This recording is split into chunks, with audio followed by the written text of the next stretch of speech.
Here's the headline at The Guardian.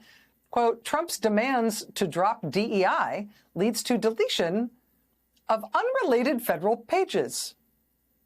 And by unrelated federal pages, oh boy, is the word unrelated doing a lot of work. This is the Internal Revenue Manual. It does not promote diversity, equity, or inclusion. It rather serves the very important task of telling IRS employees how to collect taxes, which is their job. Before the Trump administration started willy-nilly Control-F deleting anything that had any, quote, DEI reference, there used to be parts of this tax manual that made reference to, say, the inequity of the government holding on to certain taxpayer money. Also, the need to check for the inclusion of a taxpayer identification number on a particular form. But now that Trump's in there, that's not in the tax manual anymore.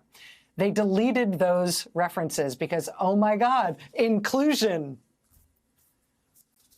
I mean, don't say the White House, the Trump White House never did anything for you. They're saving us all from the dangerous references to the inclusion of tax ID numbers with certain forms.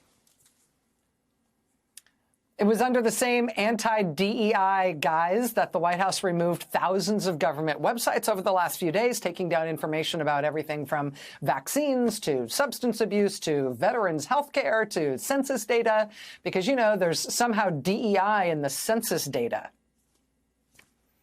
And as dumb as that is when it comes to scrubbing magic words from government documents, it's dumb and cruel and perhaps irrevocably damaging when the same logic is being used as their means of targeting people. The Washington Post headline summed it up. I think this Washington Post headline summed up what is actually going on here pretty effectively. Quote, Trump's DEI purge targets federal workers who do not work in DEI.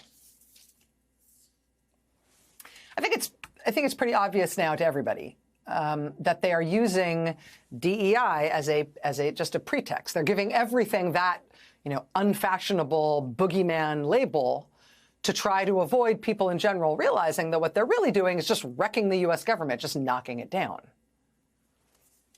That's the point of all of this, whatever label they're putting on it. But of course, none of the things they're trying to do will inevitably come to pass. They're not omnipotent. And they keep screwing up.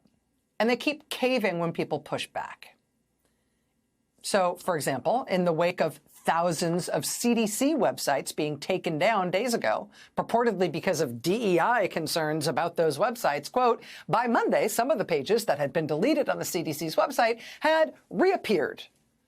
In response to intense media coverage, backlash from the scientific community, and concern for the public's health.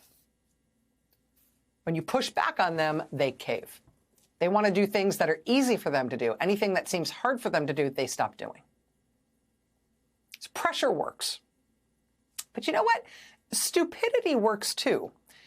When they behave in particularly ostentatiously stupid ways, when they behave in ways that are obviously and ostentatiously dumb, it has two effects. It undercuts the air of intimidation and omnipotence that they've tried to use to get their way. I mean, it doesn't mean that they don't have the worst and most malicious intentions. They clearly do. But it gives lie to the fact that they're just not that good at any of the things they're trying to do. I mean, it may be, for example, that there is a real white power vibe behind all the anti-DEI stuff they are doing. But if the way they're approaching it is to say, in part, that there can no longer be the inclusion of a self-addressed stamped envelope in any government mailing, or that you're banned from talking about the equity markets because, ooh, equity. Well, that level of stupidity has the benefit of making us less intimidated by them because they're being dumb. It also has the benefit of emboldening people to push back. Headline today at the Wall Street Journal, quote, Trump's gender order sparks revolt inside agency tasked with protecting workers. Quote, since President Trump fired the Equal Employment Opportunity Commission leadership last week, the agency's new acting chair has instructed staff to change the agency's procedures and materials to reflect only two sexes. Multiple EEOC attorneys and other staff have warned acting chair Andrea Lucas that they cannot comply with Trump's executive order without breaking federal law. The EEOC enforces Title VII of the Civil Rights Act of 1964, which prohibits sex discrimination in the workplace.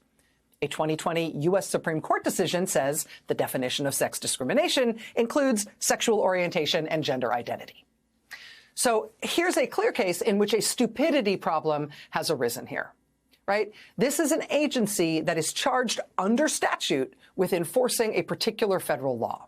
The Trump administration is telling them, well, Trump is now demanding that you break that law. What are the people who work there supposed to do? You guessed it. Quote, some agency employees are openly revolting. Quote, an EEOC administrative judge emailed acting director Lucas on Monday, copying in most EEOC staff. The email said, quote, the tactics you are employing and the actions you have taken in lockstep with this new administration are illegal and unconstitutional. In a reference to Trump's billionaire advisor, Elon Musk, the judge wrote to Lucas, quote, if upon reflection you feel like now would be a good time to take a vacation and resign from your position, please reply all to this email and put, I'd like to occupy Mars in the subject line.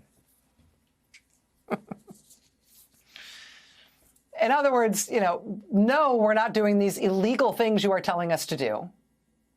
But also, while you're pondering that, why don't you resign and go to Mars with Elon? Ta-da! That's one way to do it. Former EEOC officials tell the Wall Street Journal in this reporting that they do expect soon to end up in court, trying to defend the law, trying to presumably save their agency, and trying to stop what Trump is doing.